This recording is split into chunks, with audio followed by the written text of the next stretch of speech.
Good morning to the respected teachers, seniors, and my colleague. So today I am presenting the background of the phase 3 randomized trial comparing the new adjuvant Pacli with platinum to the 5-fluorouracil with the platinum in esophageal gastroesophageal squamous cell carcinoma. So esophageal cancer is a significant global health concern, leading to the high number of the cancer-related deaths in each year. Particularly in regions like the East Asia, including the Japan and Africa, the squamous cell carcinoma is the predominant type of the esophageal cancer in this area, around the 85% of the cases. In India, the median age was the 57 years. The squamous cell carcinoma was the predominant histological type, around the 81.4% of the cases. The commonest site of the origin being the middle third of the esophagus, while the many patients are diagnosed at the advanced stages, some individual with localized disease can potentially achieve a cure through the multimodality of the therapy. So there is a study done at the TMS Mumbai on the epidemiological trend of the esophageal cancers. In this study, around the 7,874 patients were included.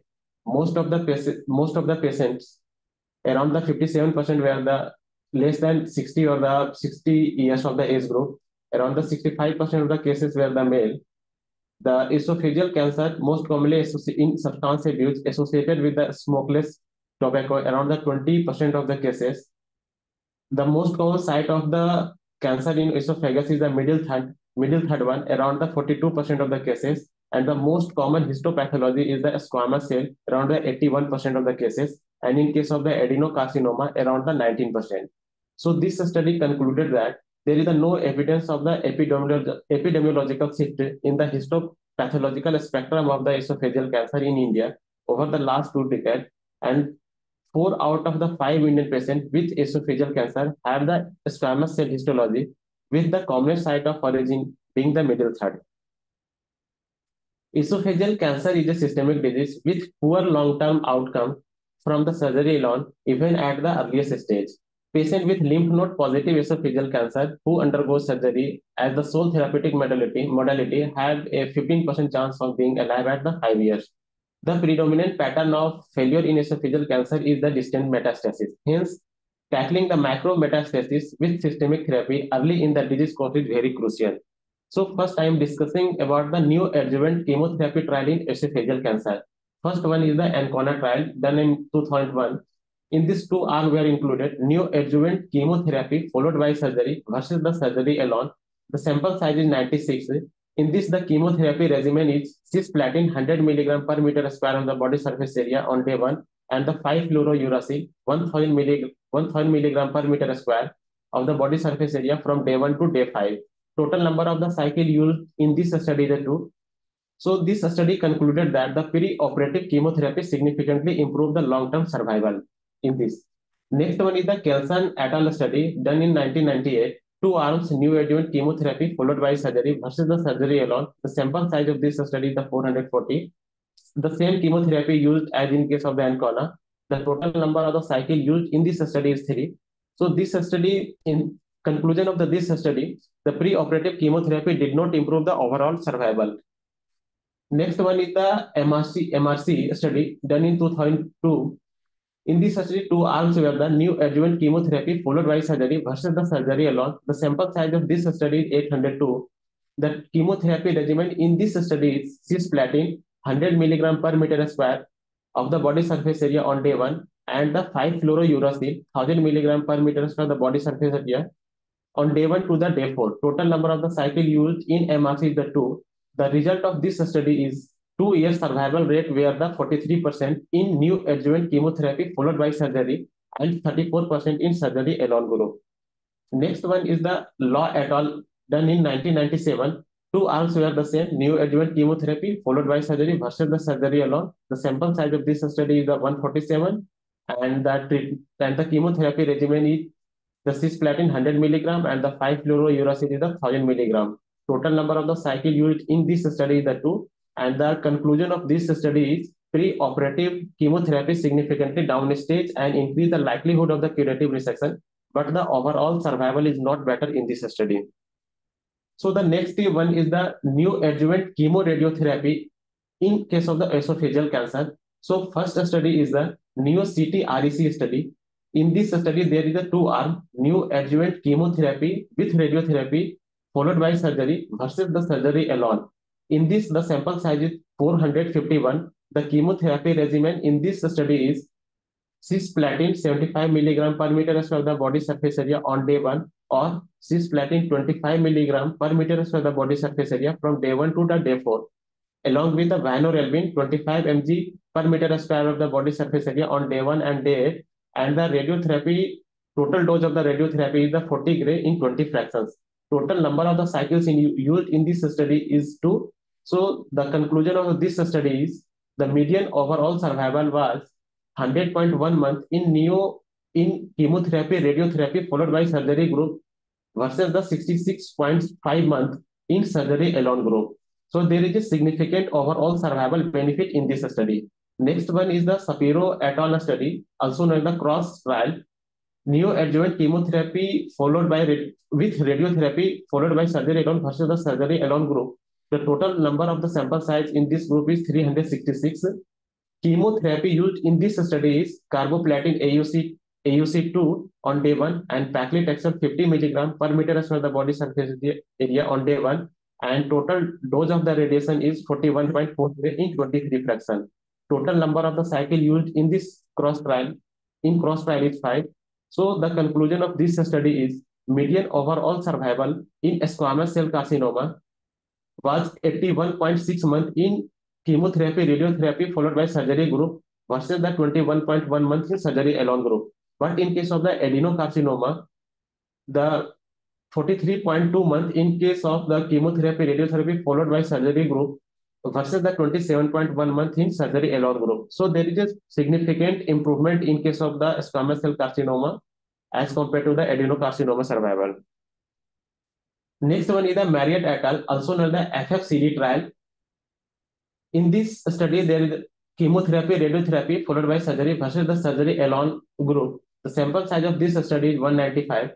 The chemotherapy regimen in this study is cisplatin 75 milligram per meter square the body surface area on day 1 and 5-fluorouracil 800 milligram per meter square the body surface area from day 1 to the day 4, and total radiation dose is 45 gray in 25 fraction. Total number of the cycle used in this study is 2. In this study, the 3-year overall survival rate of 47.5% in chemotherapy, radiotherapy followed by surgery group, followed by 53.53% in surgery alone group, and the post-operative mortality rate is higher in chemotherapy, radiotherapy followed by surgery group versus the 3.4% in surgery alone group. So this study doesn't improve the survival but enhance the post-operative mortality. Another one is the CAL-GB, which is done in 2008. 2 arms, same chemotherapy, radiotherapy followed by surgery versus the surgery alone. Sample size of this study is 475, and the chemotherapy regimen in this study is cisplatin 100 milligram per meter square the body surface area on day 1, and the 5-fluorouracil is 1000 milligram per meter square the body surface area from the day 1 to day 4. Total radiation used in this study is 43 gray. And the result of this study is median overall survival is 4.48 versus the 1.79 years. Means chemotherapy with radiotherapy followed by the surgery is the 4.48 years, and in case of the surgery alone group is 1.79 years. The 5-year overall survival is 39% in chemotherapy, radiotherapy group and 16% in surgery alone group. Another trial is the neoadjuvant chemotherapy versus the neoadjuvant chemotherapy, radiotherapy trial in esophageal cancer. The trial name is the NEORES trial done in 2017. There is the 2 arms, neoadjuvant chemotherapy versus the neoadjuvant chemotherapy with radiotherapy. In the sample size of this study is 181, and the chemotherapy regimen in this study is cisplatin 100 milligram per meter square the body surface area on day 1 and 5-fluorouracil is the 750 milligram per meter square body surface area from day 1 to day 5, and total dose of the radiation is 40 gray in 20 fraction. So the conclusion of this study is that the histological complete response is achieved in 28% of the cases of the chemotherapy, radiotherapy group versus the 9% is only chemotherapy group. Lymph node metastasis were 62% in only chemotherapy group versus the 35% in case of the chemotherapy radiotherapy group.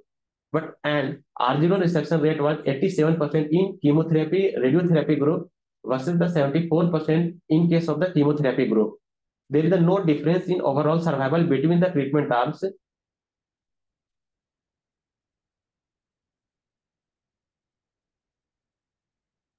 Another study is the JCOG 1109 next study done in the 2022, specifically to the locally advanced esophageal squamous cell carcinoma. In this study, there were the three arms: neoadjuvant chemotherapy doublet or the triplet. In doublet, cisplatin and the 5-fluorouracil used. In triplet, docetaxel, cisplatin and 5-fluorouracil used. And neoadjuvant chemotherapy with radiotherapy. In this, the chemotherapy is cisplatin and the 5-fluorouracil.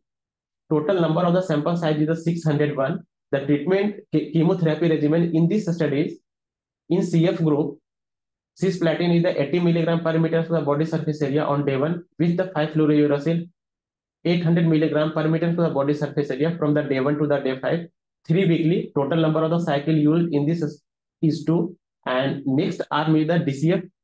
The docetaxel is 70 milligram per meter square on the day 1, cisplatin 70 milligram on day 1, and the 5-FU is 750 milligram per meter square of the body surface from the day 1 to day 5. 3 weekly. Total cycle is the 3. And chemotherapy with radiotherapy, in this the cisplatin is 75 milligram per meter square on the day 1 and 5-FU 1000 milligram per meter square on the day 1 to day 4. 4 weekly. And the total radiation is the 41.4 gray in 23 fractions. So this study concluded that the median overall survival in cisplatin 5-fluorouracil group were the 4.6 year versus and 4.6 year, and in DCF the overall survival is not reached, and in chemotherapy radiotherapy group overall survival is 6 years with a manageable toxicity profile. So this study, DCF represents a new standard of new adjuvant treatment in case of the esophageal squamous cell carcinoma. So the bulk of the data for the new adjuvant chemotherapy is with the 5-fluorouracil and the cisplatin, which was the regimen used in case of the MRC OE02 trial and also in case of RTOG trial. However, this is a very toxic regimen. In this, around the 29% of the patient develop the grade 3 or the higher grade of the neutropenia, 25% develop grade 3 or higher mucositis, and 2% died in case of the RTOG study trial.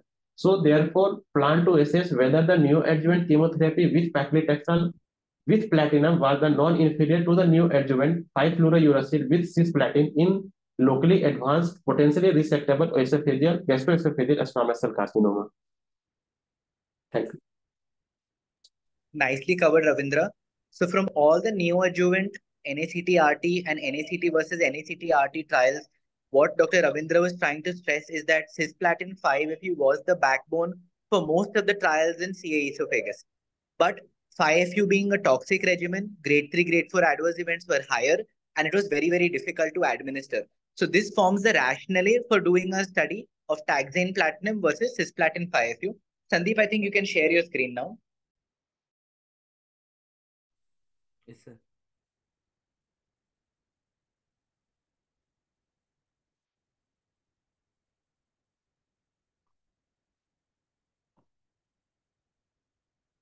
Is my screen visible, sir? Yes, you're audible and visible. You can start. Coming to good morning. Coming to the results of the trial, this is a brief introduction about the trial. This is a phase 3 randomized open-label non-inferiority trial, which was conducted at Tata Memorial Center, India, from 2014 to 2022, and the population that took the resectable locally advanced esophageal squamous cell carcinoma, and coming to the trial design. They assessed the 758 patients for eligibility, and out of them 338 are excluded, and they randomized 420 patients in 1:1 arm to 5-FU plus platinum based and paclitaxel and platinum based arms.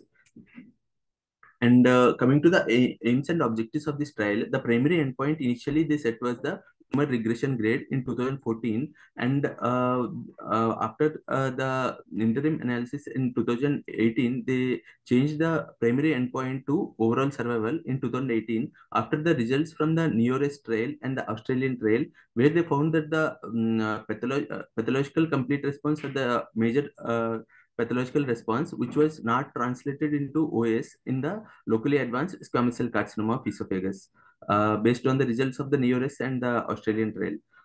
And the secondary endpoints coming to this trial are the progression-free survival and the toxicity profile and the R0 resection rate and quality of life.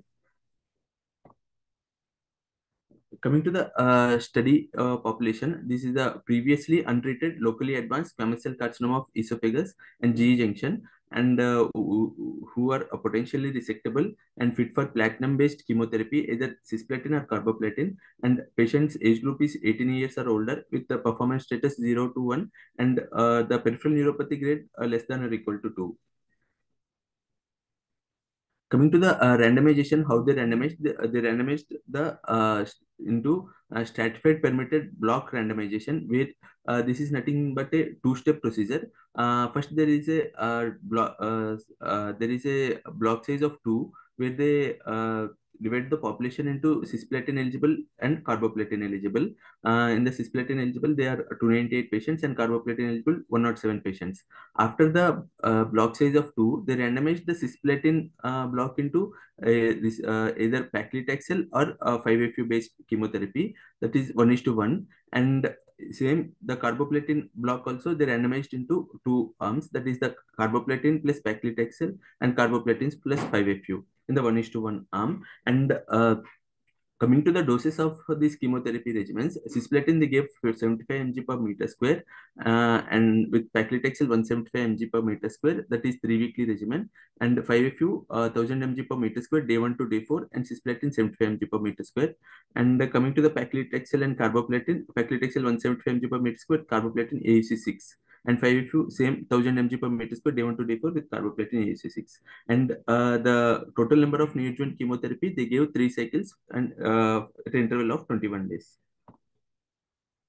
Coming to the TRG grade, that is the tumor regression grade. What is the tumor regression grade?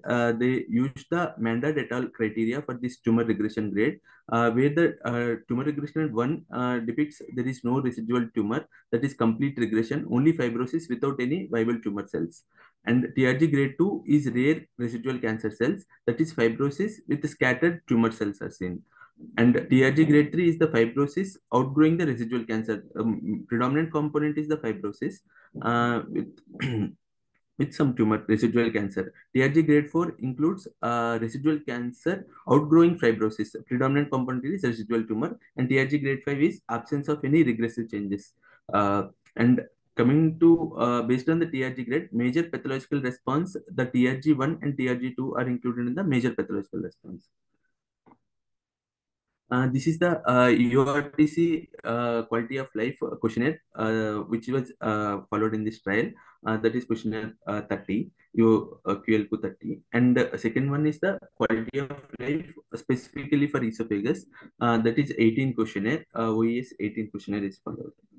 And coming to the statistical analysis, initially assuming a non-inferiority trial with the outcome with even probabilities in 2 groups of major pathological response, where they found around 45 in the Pacli carbo arm versus 0.30 with an alpha error 0.05 and power of the study 90%. The total sample size initially they found was 357. This is based on the primary endpoint as major pathological response, where they found from the trials for DCF as induction chemotherapy, which was conducted in our institute only.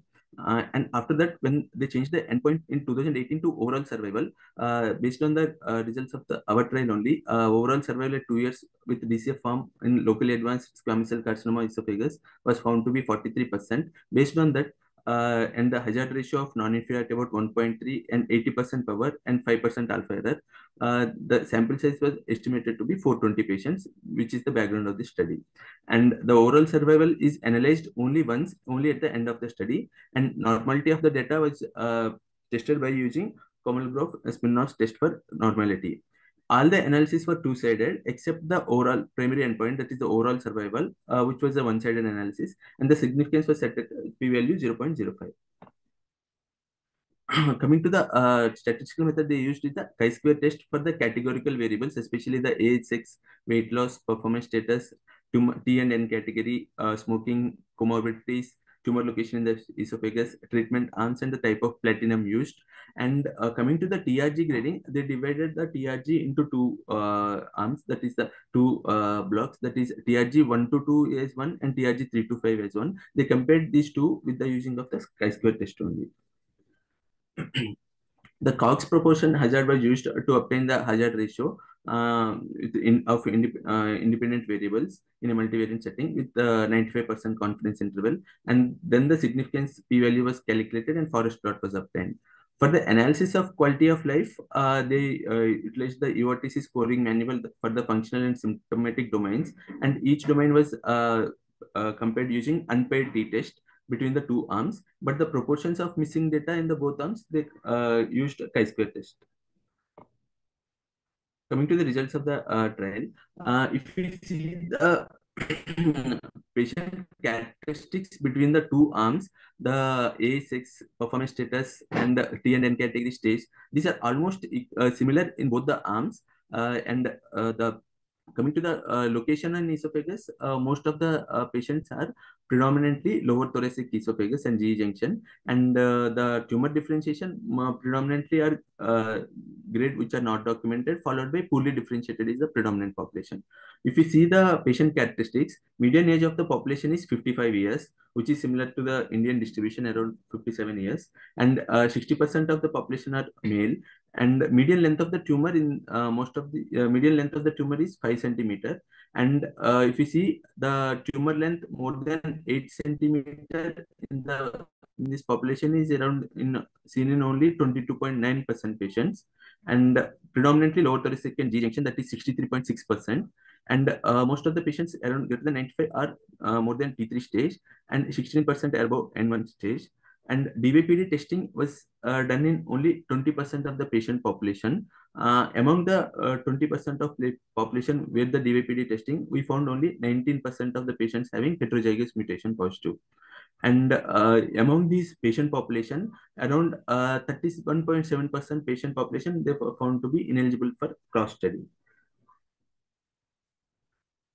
Coming to the selection of platinum between these patient population, most of them are cisplatin eligible, but around 26% patients in both the arms are not eligible cisplatin, where carboplatin was given. And the predominant reason why the patients are not eligible for cisplatin is the first reason is the renal dysfunction, which is seen around 20% of patients in both the arms, followed by hearing dysfunction, followed by poor performance status. Coming to the delivery of chemotherapy, whether we are able to deliver the 3 cycles of chemotherapy or not, if you see, there are only there is 89% of patients received 3 cycles, at least 3 cycles of chemotherapy during the study, and the reasons behind not receiving chemotherapy in both the arms, the predominant reason is the toxicities, that is seen in around 9.1% patients in 5FU platinum compared to 6% patients in Pacli Platinum, followed by the progression of disease, which is seen in 4% in 5FU platinum and 1.9% in Pacli Platinum. And also the reason for changes in chemotherapy, whether the cisplatin is converted to carboplatin, that is seen similar in both the arms, that is around 2%, and change from the 3-weekly schedule to weekly schedule, if you see, that is seen in 2.5% in 5FU platinum compared to 0.5% in Paclitaxel platinum. And other parameters, if you see between the two arms, the dose reduction is especially significant in 5FU platinum arm, that is around 12% versus 2.9% in Paclitaxel platinum with p-value less than 0.001, and drug for which dose is reduced is predominantly the 5FU and the 5FU platinum arm, whereas Paclitaxel in the Paclitaxel platinum arm.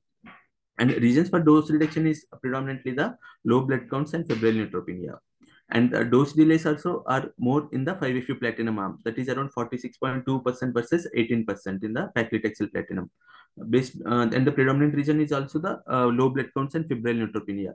If we see the patients with 5-FU platinum arm, there is most of the patients in the 5-FU platinum only, they received less than 3 cycles of chemotherapy, and more dose reductions are there, and most dose delays are there compared to paclitaxel platinum. Coming to the acute toxicity of chemotherapy, the predominant toxicities are in 5-FU platinum is nausea, vomiting, followed by diarrhea, followed by mucositis.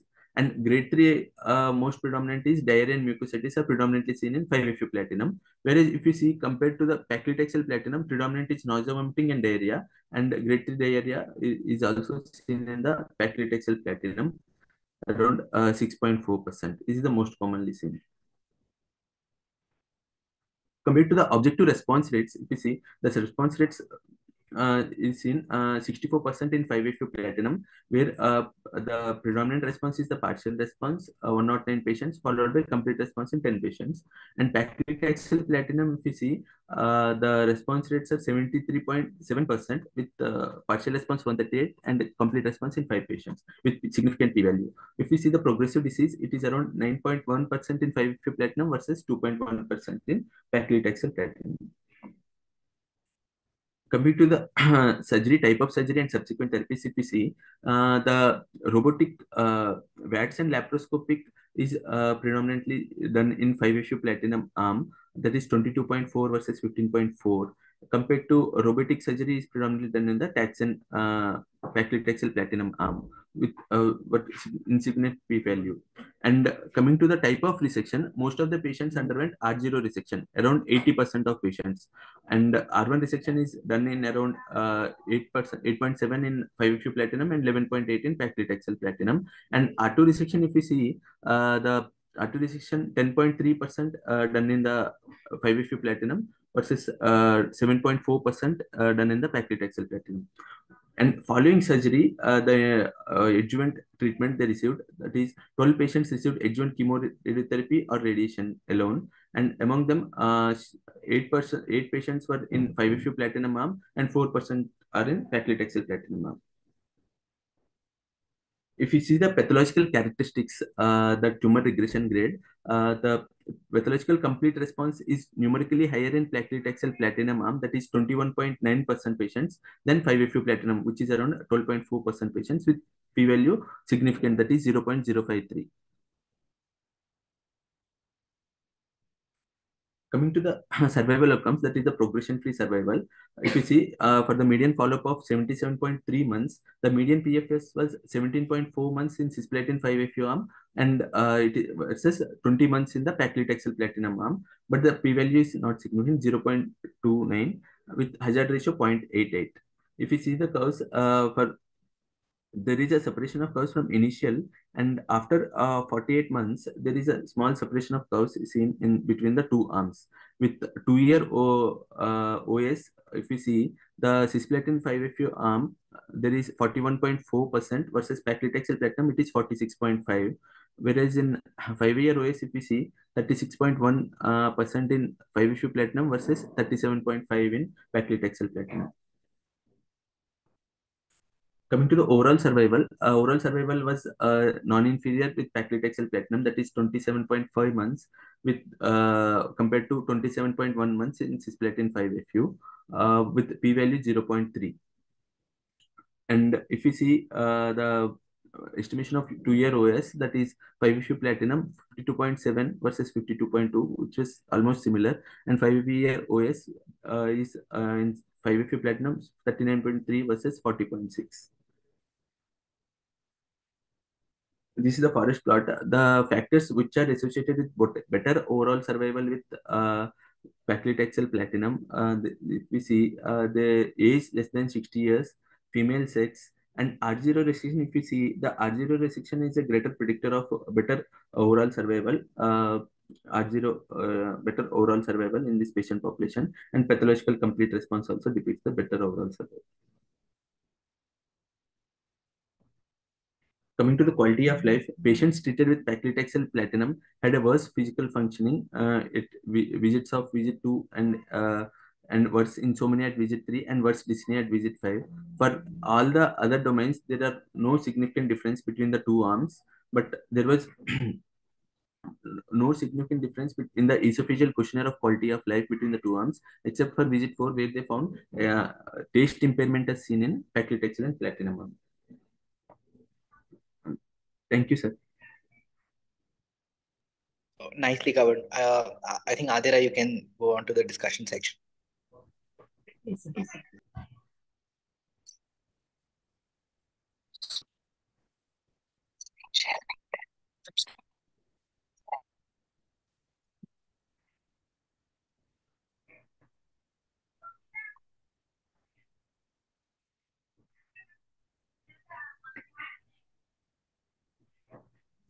Good morning, sir. Yeah, just make it full screen and you can start. Yes.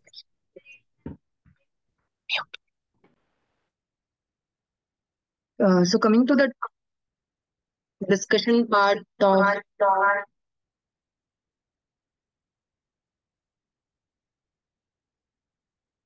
Yes, sir. So coming to the discussion part of this particular trial, which is a phase 3 randomized trial comparing the neoadjuvant doublet regimens between paclitaxel platinum, which could be either a cisplatin or carboplatin, versus the 5-FU platinum doublet in a setting of esophageal or G junction squamous cell carcinoma. So as we all know, just quickly to brush through the rationale and potential benefits when we come to neoadjuvant chemotherapy, downstaging of the disease to facilitate surgical resection, improvement in local control and relief of dysphagia, potential eradication of micrometastatic disease, and also neoadjuvant chemo enables comprehensive pathological assessment of treatment response, which could aid in postoperative adjuvant therapy selection. For example, in case of adjuvant nivolumab, we have data for non-PACR patients. Coming to the neoadjuvant chemo radiation, the rationale and the potential added benefits could be post-esophagectomy. There is local failure rates which are high, which necessitates improved treatment strategies, and also achieving curative margin. Radiation therapy integrated to chemo enhances and adds to the local control, hence helping in achieve a negative resection margin. Initially, we'll be discussing about the neoadjuvant chemotherapy benefits, which was already covered in detail in the background session by our colleague. So, neoadjuvant chemotherapy in multiple studies, both in squamous cell carcinoma as well as in adeno, had shown survival benefit.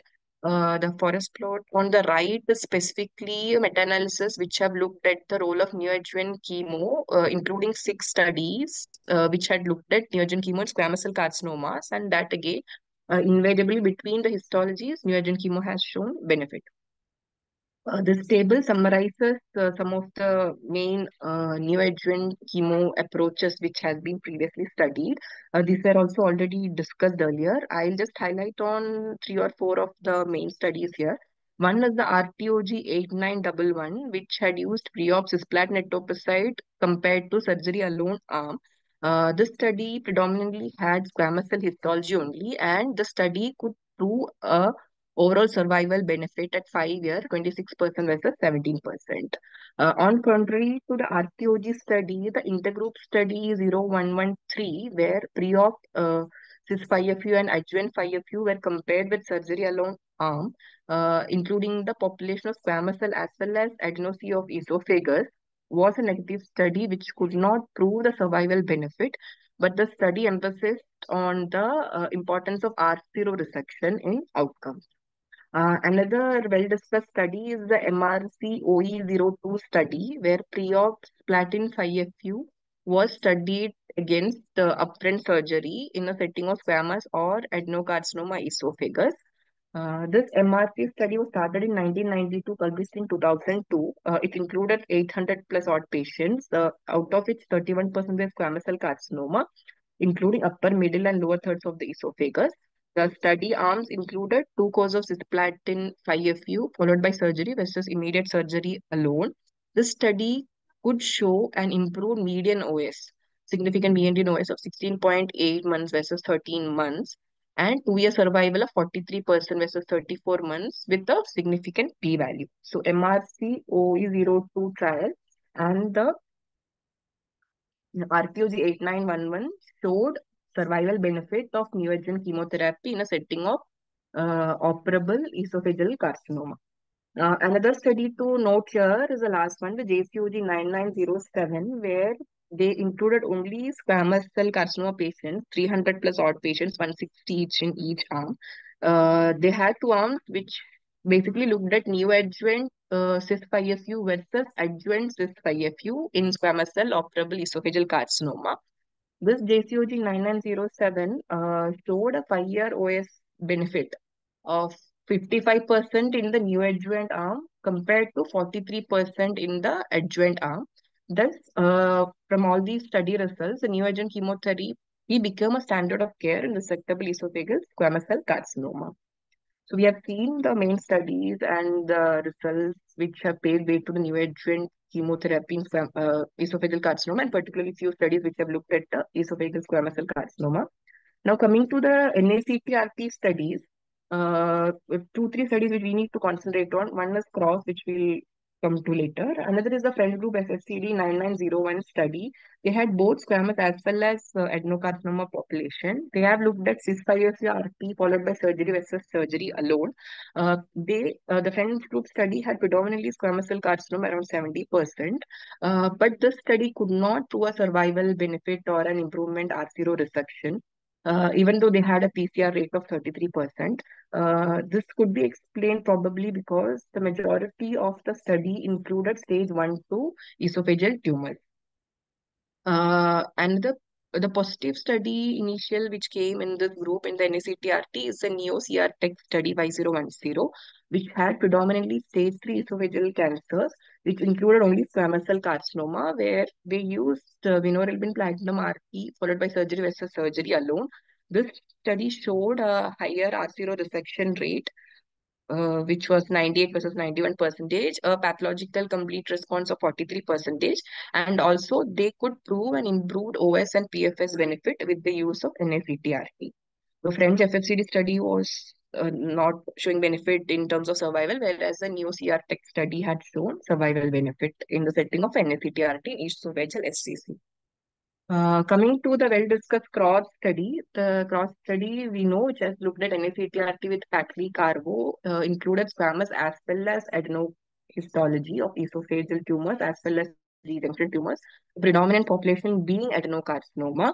If you see the survival curve, we can see the maximum survival benefit is with squamous cell carcinoma, NACTR, followed by surgery. And the forest plot also shows favoring squamous cell carcinoma. The PCR rate overall in CROSS was around 29%, and for squamous cell subset, it was 49%. Coming to the CROSS 10-year update, the estimated 10-year overall survival in the NACTRT arm in the adjuvant in the adeno-CA was 36%, whereas in the squamous cell was 46%.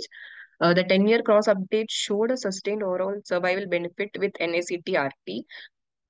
If we look at the relapses, in the setting of relapse, loco-regional and mixed relapses were less with the NACTRT approach, whereas the distant relapse, the isolated distant relapse percentages remain same, 27% and 28% between both the NACTRT and upfront surgery group, which probably tells us probably there is a need for a more effective perioperative chemotherapy approach. Coming to why doublet neoadjuvant chemotherapy, in the real world setting, we see that a substantial proportion of patients do not fit into the eligibility criteria of the CROSS. So one study by Wong et al. Had shown around 48% patients don't fit into the CROSS eligibility, and our own TMS data says around 32% of our esophageal patients with curative intent don't fit into the CROSS eligibility criteria. So CROSS eligibility criteria is highlighted on the right. It includes tumor T1N1 or T2, T3N0N1, upper border being at least 3 cm below the upper esophageal sphincter, proximal gastric tumors with minimal invasion into esophagus excluded, and tumor dimension length should be equal to less than 8 cm and width equal to less than 5 cm. Other than this CROSS inclusion criteria, in our patients, Further barrier towards including them into cross could be a borderline performance status, poor cardiopulmonary function, poor tolerance to radiation due to organ dysfunction. Patients who could be at risk for massive esophageal hemorrhage also would be an exclusion criteria for cross. Other than the non-eligibility for cross, the problems and logistics and disadvantage of cisplatin 5FU includes it's a cumbersome protocol to administer. Patient needs inpatient admission for delivering chemotherapy. They need indwelling venous catheter access and could have a multitude of catheter-related complications. And cisplatin 5FU arm throughout historical studies have shown increased toxicities. The need for DPD mutation testing, as we know, Indian population from our own publication, we know around a quarter, at least 20 to 25%, a quarter of our patients do have DPD mutation, at least heterogeneous.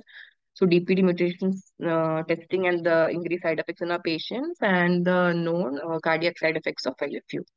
Why paclitaxel platinum as the NACT split?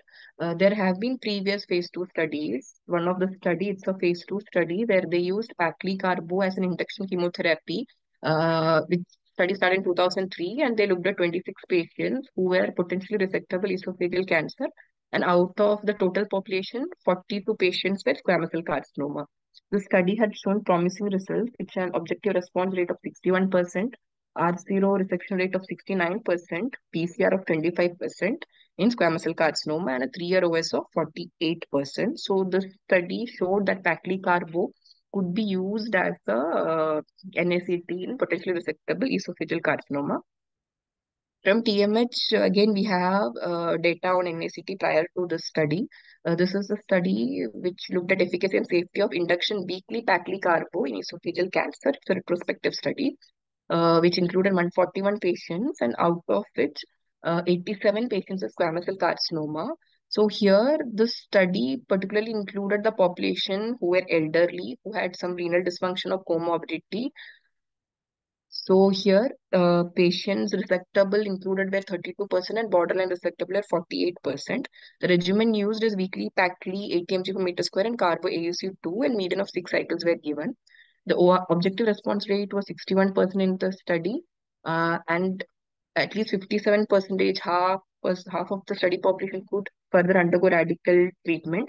35% underwent surgical resection. Out of 95% could achieve a R0 resection, and PAT-CR was seen in 10.8%.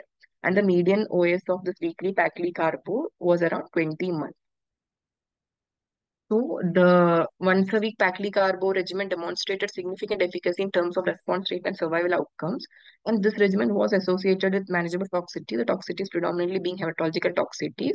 And hence, Pacli carbo again proved to be a regimen viable option for patients with advanced stage renal dysfunction and other comorbidities.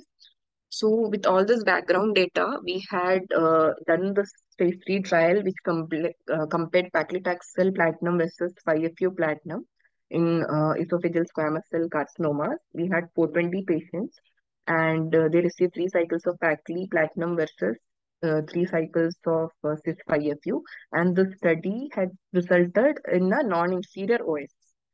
So the main highlights of the study, as Sandeep already discussed, would be significantly safer regimen with Pacli carbo 3 cycles NACT, lesser grade 3 or more toxicities, easier to administer, more patients able to complete the planned chemotherapy cycle with fewer dose reductions and dose delays, higher response rate, no difference in R0 resection rate, higher pathological clearance in primary tumor, and numerically higher PCR rate.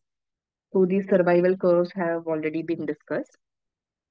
So the result summary of the study, our study had a median follow-up of around 77 months, median PFS of 17.4 months in the 5FU arm versus 20 months in the paclitaxel arm. Median OS was non-inferior, 27.5 months in the paclitaxel arm versus 27.1 months in the 5FU arm. The PCR rate was found to be higher in the paclitaxel arm in our study, 21.9% compared to 12% in the 5FU arm. The dose delay, dose reduction, and toxicities as expected were more in the 5FU arm in our study. This particular table compares the major outcomes of our study along with some of the previous historical studies. So if we look at the MRC OE02, RTOG 8911, JCOG 9901, our study had an objective response rate of 64%, which is well better compared to the previous studies.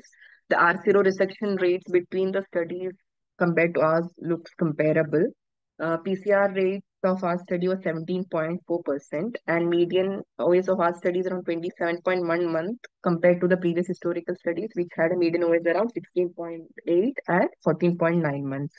The 1 year OS coming to 67% in our study and a 5 year OS of 40.2%. The strength of our study includes a phase 3 randomized study. It's a large data for esophageal squamous cell carcinoma because esophageal squamous cell carcinoma is often underrepresented in international trials. The majority of the recent trials, the practice-changing trials, has been looking at predominantly the adenocarcinoma because squamous cell carcinomas are more prevalent in Asian population, whereas the West and Europe has more of adenocarcinoma, and all of their data is predominantly looked at further treatment advances in adeno-CA. So this is a large data set for esophageal squamous cell carcinoma from our part of the world. It's a single institution study, but from our high volume center. And this could be one of the only studies comparing two different neoadjuvant chemotherapy regimens for locally advanced esophageal carcinoma. The involvement of a multidisciplinary tumor board in treatment planning, the use of proper investigations, staging workup, and randomization also adds to the strength of the study. The study also allowed use of carboplatin in cisplatin ineligible patients, and the use of carboplatin in multivariate analysis did not show any impact on the results. And this study has very well captured the toxicities and also the QL data of the patient. The probable pitfalls could be we don't, as the institutional policy, use baseline endoscopic ultrasound for all patients. And the CAP criteria used to define R0 would have upstaged, inflated R0 resection rates. And this study doesn't further discuss the role of adjuvant or an adequacy of total number of cycles of chemotherapy, and also whether a role of any immunotherapy, which is an upcoming discussion because we have this data for adding nivolumab in a post-CTRT patient in the Checkmate 577. Adjuvant nivolumab for 16 weeks had shown DFS benefit in esophageal carcinoma patient post-NACTRT with PACR. So in our particular setting, post-NACT alone, whether there is any role for adjuvant also needs to be further discussed. Newer studies which has shown some new results, which is one of the CMISD 1701 trial, where they have looked at neoadjuvant CTRT, chemo arm being the Pacli arm versus neoadjuvant chemo alone, Pacli. So it had a sample size of 264 patients, and here the NACTRT arm did not reach the median OS, whereas the NACT arm had reached the median OS of 43 months. 3-year OS in the NACTRT arm was 64% versus in the NACT arm is 54%. PACR is significantly high in the NACTRT arm, that is the Paclitaxel RT arm, that is 27% versus in the NACT alone arm, it is 2.9%. The conclusion of the particular study is that NACTRT followed by esophagectomy per se did not improve the overall survival despite better tumor response and significant toxicity profile compared to the NACT alone. So this again adds strength to our study that CMISG 1701 trial, which had looked at NACTRT versus NACT using Paclitaxel, could not prove added advantage of RT to the neoadjuvant setting. And there is the JCOG 1109 next trial, which had 3 arms, which had looked at neoadjuvant cis-5FU versus triplet DCF versus neoadjuvant cis-5FU RT. It had a sample size of 600 odd patients. The median OS in the DCF arm is not reached, whereas the median OS in the cis-5FU arm is 5.6 years, and the median OS in the 5FU cis-RT arm is 7 years. The 3-year OS in the 5FU cis arm is 62%, DCF arm is 72%, and 5FU cis RT arm is 68%. The study had noted grade 3 or more predominantly hematological toxicities, as we know, from DCF arm around 16%. The JCOG 1109 next concluded that triple NACT had resulted in significant OS benefit compared to doublet NACT but NACTRT did not show benefit compared to doublet NACT while using 5FU cis NACT versus 5FU cis NACTRT. Coming to the future directions, we know that there is data for neoadjuvant IO in esophageal and G-junction tumors, as we have seen in the Matterhorn and Dante, those studies. So those have predominantly looked at the role of neoadjuvant IO in adeno-CA setting in esophageal and G-junction, whereas there is a Chinese study which had looked at the efficacy and safety of neoadjuvant chemo and IO in locally resectable SCC esophagus. So they have used camrelizumab and sintilimab, and the benefit here was independent of the PDL status. So now our questions would remain whether we should be choosing an NACTRT versus less toxic but non-inferior protocol like what we have discussed, Pacli carbo in our patients. And the future direction, the future studies should be able to answer whether there is any role of neoadjuvant IO in the NACT setting in a squamous cell esophageal carcinoma. Thank you, sir. It was a lovely discussion. Ma'am, actually, we had 10 questions, simple questions on Kahoot. So before we take yours and sir's expert comments, could we finish it or we'll do it at the end? Okay. No, go ahead. Adira, you can stop here. Yes, sir.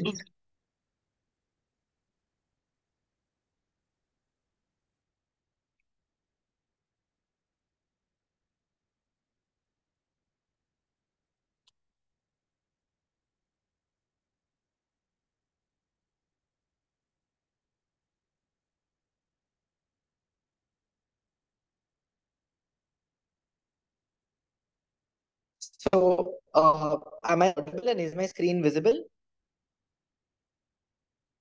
Yes, sir. Yes, Minit, go ahead. Yes, Okay, sir. okay. So these are for all the students. Okay, these are all the questions that we discussed in the class and related to the paper. Very simple questions. I think you can read and you all can answer quickly and let me know. I think Adira and Sandeep can probably take a back seat. If nobody answers, you all can answer. So which is the most common histology and most common primary tumor site in esophagus that we were discussing? Come on, first year, second years, come on.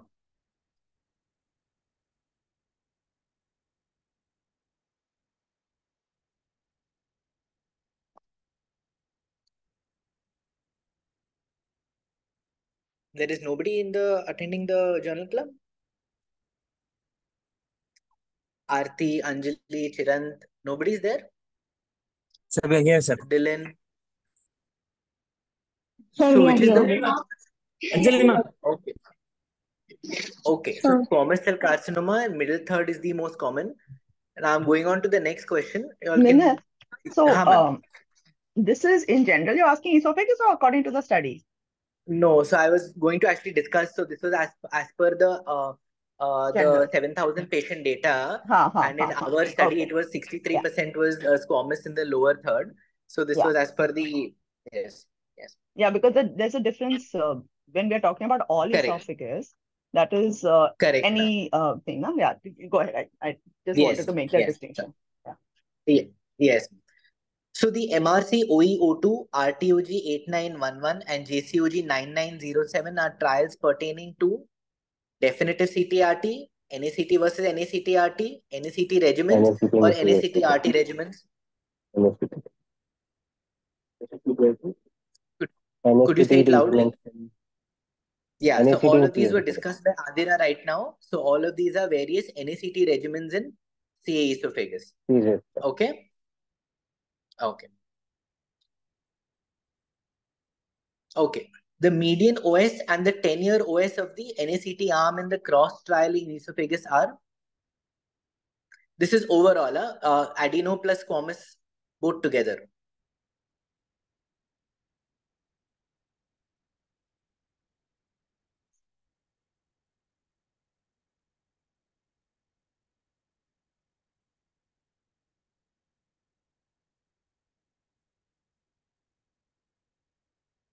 What is it?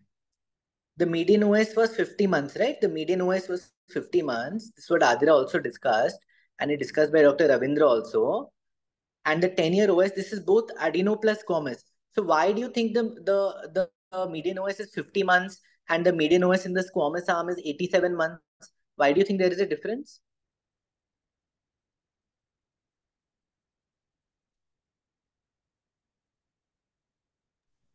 Sir, because of patchy hair? Better response to RT. So squamous, so firstly, there's a difference in the distribution of patients. Only 25% patients were squamous and 75% were adenos. And the squamous histology group did better, right? So there was only 43 months median OS in the adenocarcinoma arm compared to 87 in the squamous arm. But the majority of the population, 75% were adeno-CAs, right? And the 10-year OS in the NACT-RT arm is 38%.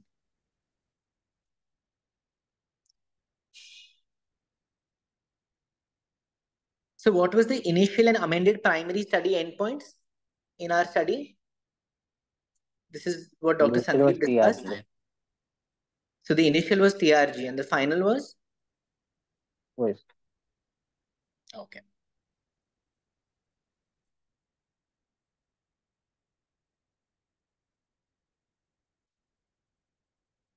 Okay. So what was the definition of MPR and what was the non-inferiority margin that was used in the study? TRG 1 and 2 is MPR. Correct. And what is the non-inferiority margin? 1.3 is 1.3. Okay. Everybody agrees? Yes.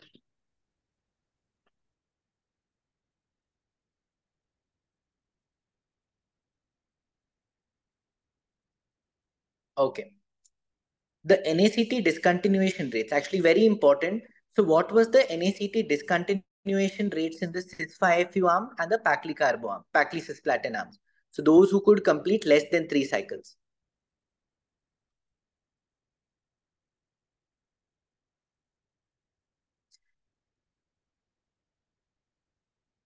I guess Sandeep, you can take this if 14 and 6.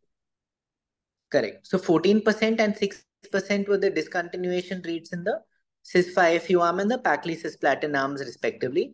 So significantly higher. Okay. So grade 3 or higher toxicities. A simple question, primary reason why we were doing this study. So grade 3 or higher toxicities in the cis-5FU arm and the Pacli cisplatin arms were?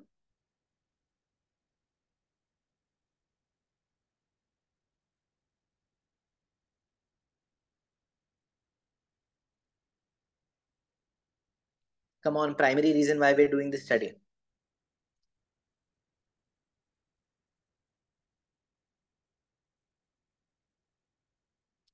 So it was 70% it was 68%, right? So it was 70% in the cis-5FU arm and 50% in the Pacli cisplatin arm, correct? Sandeep, is it right? Sir, grade 3 yes. Correct, right? It was 68 point. Yes, sir. Yes, sir. Correct, no?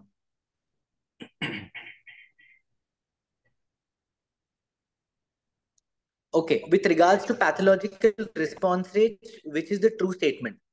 PCR was higher, but MPR and R0 were similar with the PC? Or both PCR and MPR was higher, but not the R0? Or all three were higher, PCR, MPR, R0? Or PCR, MPR, and R0 rates were higher in the PC regimen? So what is the, which of the following statement is correct?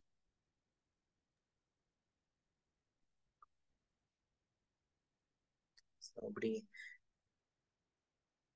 Again, wanting to highlight PCR was numerically higher. Okay, it was 0.053. That is why just crossing the statistical significance. So PCR rate was significantly higher, but MPR and R0 rates, resection rates were similar. Okay, with the paclitaxel cisplatin regimen as compared to cis-5FU.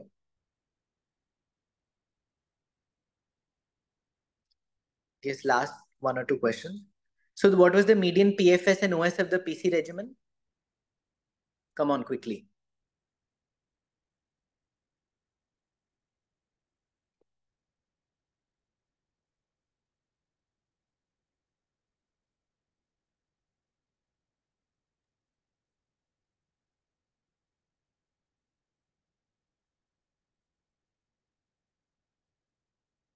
Harry, we've just discussed this, right?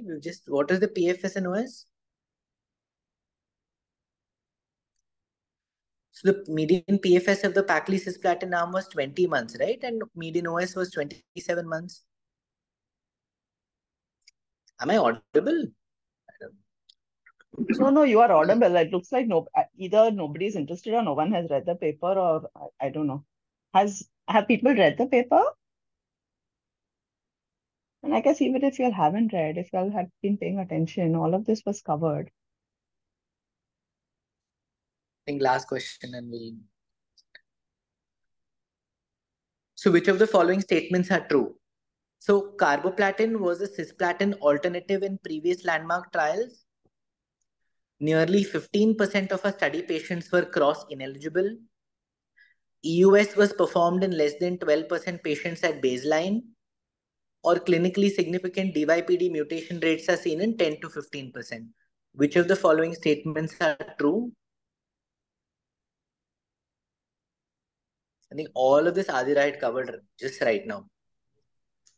EUS Before, is don't. US. So EUS was US, sir. performed in less than 12%. So why is the first option wrong? Carboplatin was not used as a cisplatin in all the previous landmark esophageal studies. It was cisplatin that was used and not carboplatin. Okay, but in our study, carboplatin has not, in our multivariate analysis, not impacted survival or the PCI rates. Nearly 32% of our study patients were 31.7%. cross-ineligible. Correct. And clinically significant DYPD mutation rates are 19 to seen in 20%. 19 yeah, to so 20%. a quarter, correct. So around 2 to 3% have homozygous and around a quarter of them have heterozygous. So roughly around Heterozygous. 25 to 30% have DYPD, clinically significant DYPD mutation rates. This is the last question. Thank you. Okay.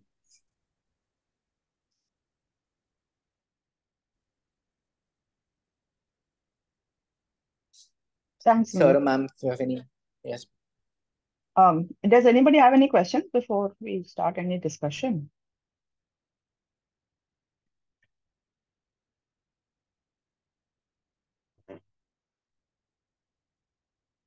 I think Dr. Kumar is not here. So this was does anyone have questions, or did anybody read the paper?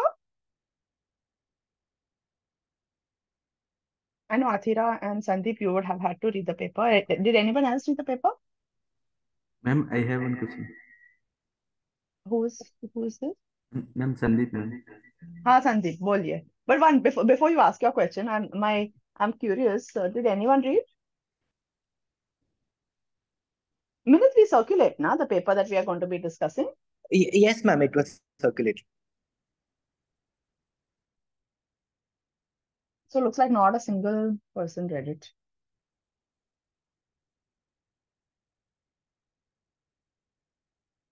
I can understand. I mean, you're all busy, and I can understand that sometimes we discuss papers that maybe are not the most relevant and not something that we would be applying every single day to our patients, although that perhaps is not the reason to not read it. But this is something that we are doing day in and day out for our patients, right? We are running neoadjuvant chemotherapy for almost like on an everyday basis, right? Who's posted in thoracic? Ritam, Anjali, who else is posted? Dr. Aarti, Sandeep, Labuni, Dr. Chirant. I think Laboni is not here also, right? Yes. I'm here, ma'am. Okay, sorry, I wasn't able to see your name. So, just Laboni, on how many in a week, how many patients, or maybe in a day, how many patients would you be planning for NACT esophagus? Ma'am, daily at least around 5, maybe 4, 5. Yeah, so this is not a rare situation. So we all need to be quite thorough in what we are doing and have knowledge of this. And this is entirely done at TMH. I don't really know what is the purpose of having a discussion minute if nobody has read it and nobody has any questions. Sorry, Sandeep, not related to you because you were forced to read it. So go ahead, ask your question, Sandeep. Ma'am, in this study, the PFS benefit, which was not statistically significant, although, but there is a no benefit in overall survival. Ma'am. The PFS is not transformed to OS in this study. Of those, both are not statistically not significant. Ma'am, reasons behind this, maybe, is there any second line therapy that is um, not that much effective in this patient population, or the patients after the first line therapy, they are not in a good situation to receive second line. So that all of your possibilities are correct. That we don't have a whole lot of very efficacious therapies after the patient has exhausted, taxane platinum, perhaps 5-FU. I mean, at least 5-FU base. So, I mean, sometimes if the patient has received 5-FU first line or received taxane first line, then we may give capecitabine. But I think the more important point is that the PFS was not different, Sandeep. I think you are taking that 2 or 3 months difference, which was not statistically different at all. If you can pull up the curves again, they are very, very close together. So in when, because it's a large study, right? 420 patients. So there was a small difference, but that was not at all statistically significant. Okay, ma'am. Adira, Sandeep, I think one of you all can share your screens.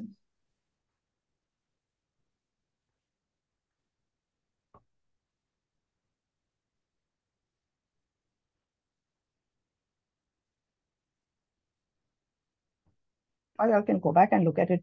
It's 9:36. Any other questions or any?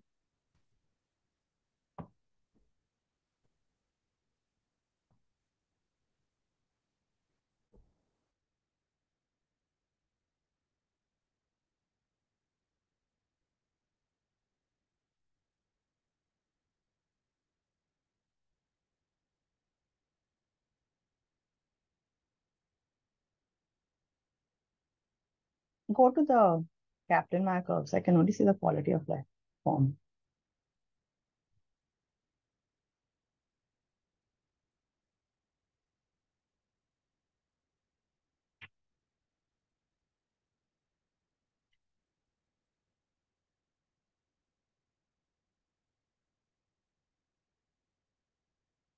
You're going backward in the introduction here.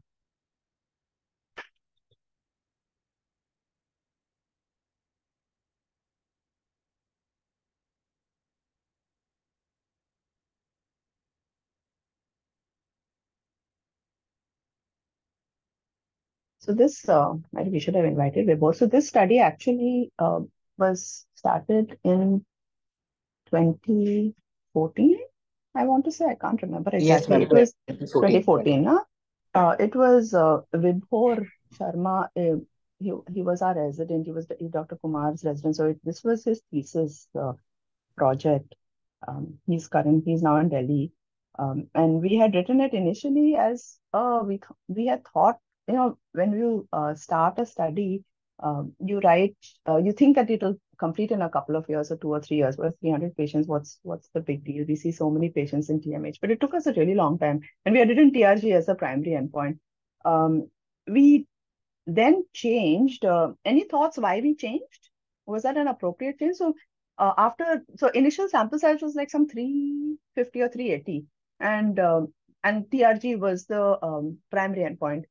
And when we were at around 250 or 300, we decided to change it to overall survival as a primary endpoint.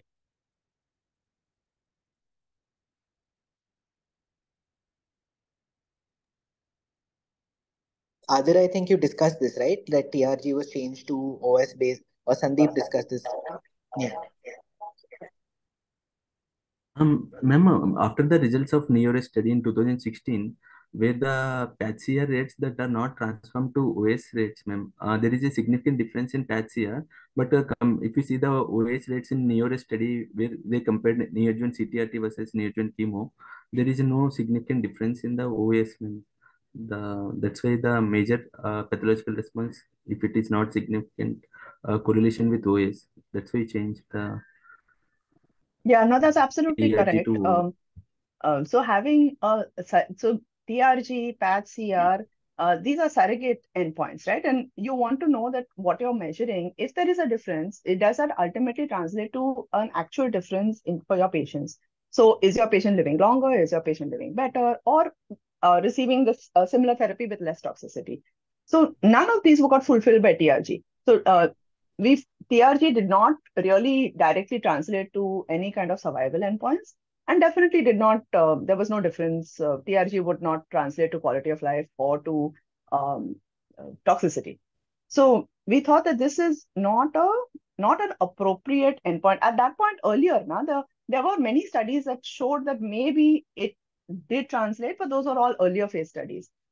The second reason why we decided to do that was that a lot of TRG is dependent on surgery, right? Only patients who undergo surgery and you get a surgical specimen can you calculate the TRG. And there were a fair number of patients who did not undergo surgery. So all of these patients who we recruited on trial, we had taken them to so they were discussed in JC, and the surgeon told us, we think this is surgically resectable. But there were a fair proportion after 3 cycles of chemotherapy who had stable disease, or had a little bit of their general condition went down, or they had some sort of a response and the general condition didn't go down, but still after 3 cycles they go to the JC, and then we thought that they were not resectable.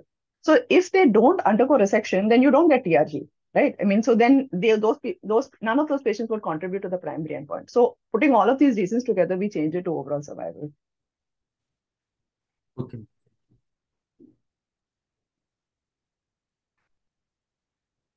Does anybody have any further questions?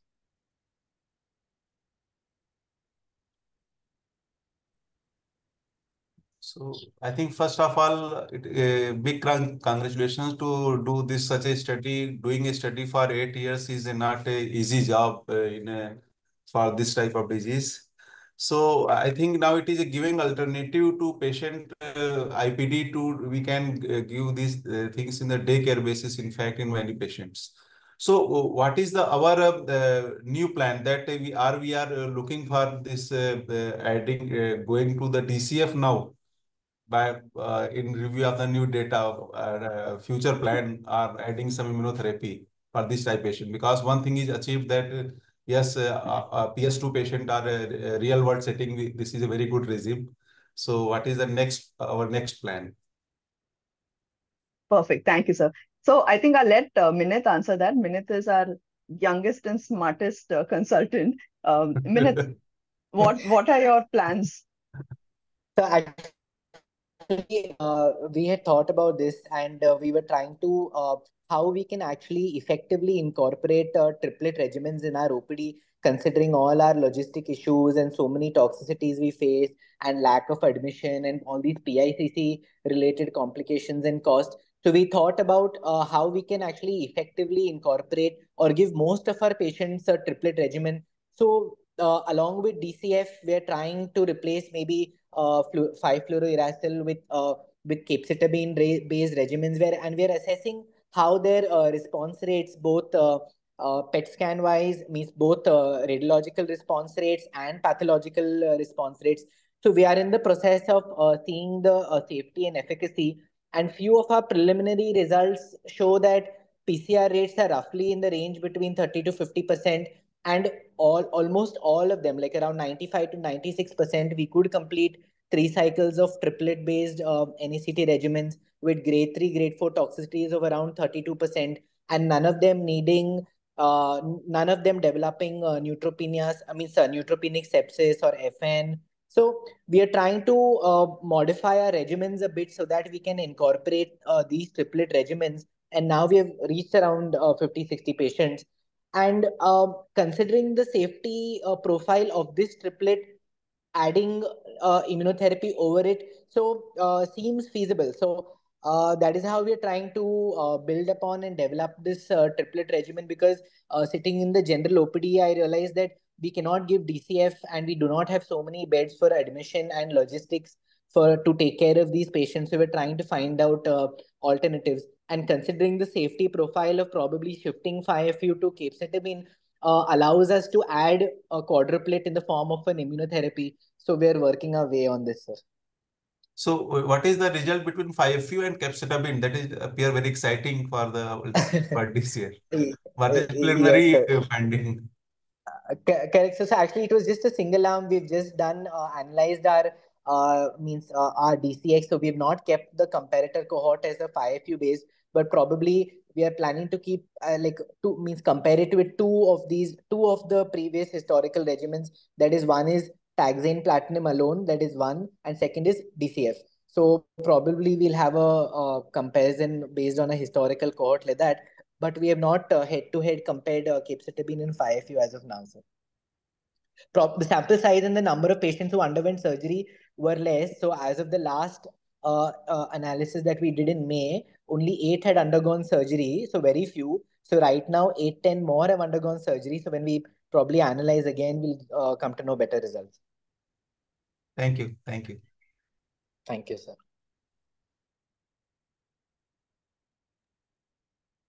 If there are no additional questions, I think we can close. It's 9:45. Yeah, yes, ma'am. I think Kumar sir is not there. Okay, ma'am. I think we'll close, ma'am. We'll close. Thank you, ma'am. Thank you, Mr. Sir. Thank you. Thanks. Thank you. Thanks. Thank